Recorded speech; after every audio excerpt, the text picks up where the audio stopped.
कातर वेळ. दिनमानाप्रमाणे देवाच्या नित्योपचारात बदल होत असतात. जसे उत्तरायणात सूर्यास्त उशिरा होतो तर दक्षिणायनात सूर्यास्त लवकर होतो. त्यामुळे संध्या समय वर खाली होते. म्हणूनच दिनमानानुसार कातर वेळ बदलते. दिवस मोठा होत गेला की सकाळची पूजा लवकर करावी व सायंकाळची पूजा उशिरा करावी. तसेच दिवस लहान होत गेला की सकाळची पूजा उशिरा आणि सायंकाळची पूजा लवकर करावी. दोन्ही वेळच्या पूजेची वेळ नेहमी ठरवून ठेवावी. दिवा हा नेहमीच सूर्योदयाआधी आणि सूर्यास्तानंतर लावावा, कारण ती प्रकाशाची पूजा आहे. त्या प्रतीचा ऋणानुभाव आहे आणि प्रकाशाची पूजा म्हणजेच देवाची पूजा होय.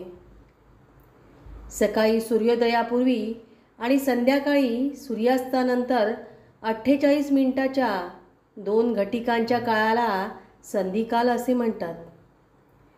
नेहमी स्नान करून सूर्योदयापूर्वीच्या संधिकालात दिवा लावावा.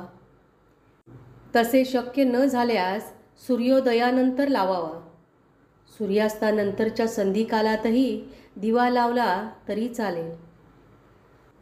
संधिकाल हा वाईट शक्तींच्या आगमनाचा काळ असल्याने त्यांच्यापासून रक्षण होण्यासाठी या काळात देवाजवळ तसेच अंगणातील तुळशी वृंदावनातील किंवा घरात कुंडीत लावलेल्या तुळशीजवळ तिळाच्या तेलाचा दिवा लावावा. काही ठिकाणी देवाजवळ अखंड दिवा तेवत ठेवण्याची पद्धत असते. यज्ञामध्ये हवनासाठी तूप न मिळाल्यास वेळप्रसंगी तिळाचे तेल वापरू शकतो असे गुरुचरित्रात सांगितले आहे. दिव्यासाठी तूप किंवा तिळाचे तेल नसल्यास गोडा तेलाचा दिवा लावला तरी चालतो. सायंकाळ आणि कातर वेळ या दोघांमध्ये फरक आहे. सायंकाळ ही 4 ते 7 वाजेपर्यंत असते. त्यानंतर पुढे प्रदोष चालू होतो. संध्या म्हणजेच सूर्य अस्ताची वेळ आणि सूर्य पूर्ण अस्त झाल्यावर सायंकाळ व प्रदोष चालू होण्याची मधली वेळ म्हणजेच कातर वेळ असते, जी संध्याकाळी 6:45 ते 7:30 आहे. संध्याकाळी 6:30 नंतर केव्हाही दिवा लावावा. दिवा लावल्यावर घरातील सुवासिनीने दिवा लावला की घराचे मुख्य दार थोडा वेळ उघडून ठेवावे.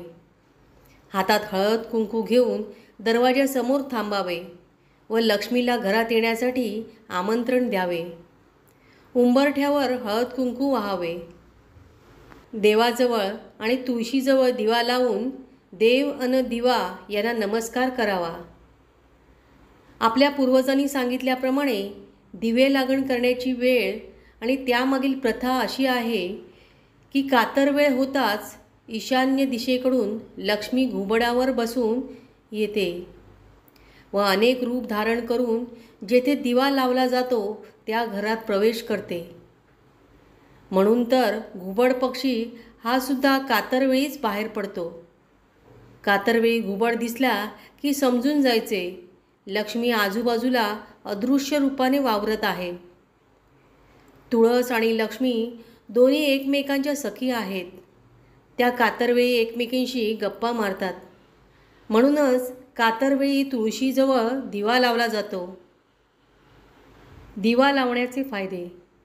देवाजवळ आणि तुळशीजवळ दिवा लावून देव आणि दिवा यांना नमस्कार केल्याने घराभोवती देवतांच्या सात्विक लहरींचे संरक्षक कवच निर्माण होते. त्यामुळे घरातील व्यक्तींचे वाईट शक्तीपासून रक्षण होते. देवतेच्या या कृपा कवचामुळे घराचे अन्य संकटापासूनही रक्षण होण्यास सहाय्य होते. दिवे लावणे म्हणजे अग्नीस आवाहन करणे.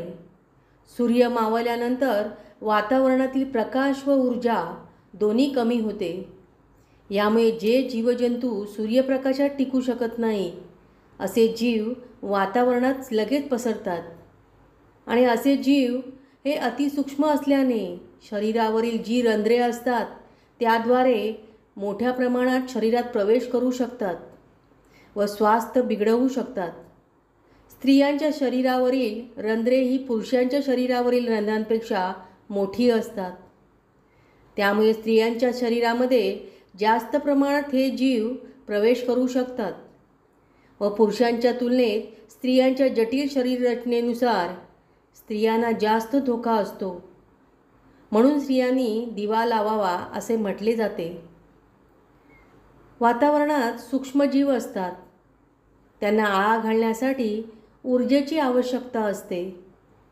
सूर्य मावळल्यानंतर ती ऊर्जा सर्वत्र दिवे लावून मिळवता येते. म्हणून दिवे लावावेत. तसेच प्रकाशाचीही कमतरता भरून निघते. सूर्योदय व सूर्यास्त यावेळेस वातावरणात अनेक बदल घडत असतात. या काळात ऊर्जेची आवश्यकता असते. वातावरणामध्ये होणारे बदल व होणारी जीवजंतूंची वाढ ही फक्त तेलाच्या किंवा तुपाच्या दिव्याद्वारे वातावरणात सोडले जाणाऱ्या लहरींद्वारेच थोपवली जाते. तिन्ही सांजेच्या वेळी वातावरणात वाईट शक्तींचे प्राबल्य अधिक असते. त्यामुळे वायुमंडलातील या वाईट शक्ती मुलांच्या मनावर तसेच बुद्धीवर आक्रमण करण्याची शक्यता अधिक असते. अशावेळी लावलेला दिवा व त्याच्यासमोर उभे राहून शुभं करोती ही प्रार्थना मुलांचे मनोबल वाढवते. मुलांच्या मनावरील भीती दूर होऊन त्यांना देवाशी अनुसंधान साधता येते. तसेच मुलांमध्ये क्षात्रवृत्ती वाढण्यास सहाय्य होते. वरील माहिती आवडल्यास एक लाईक जरूर करा, शेअर करा आणि चॅनलला सबस्क्राईब केलं नसेल तर सबस्क्राईब जरूर करा आणि कमेंट नक्की करा. धन्यवाद. श्री स्वामी समर्थ.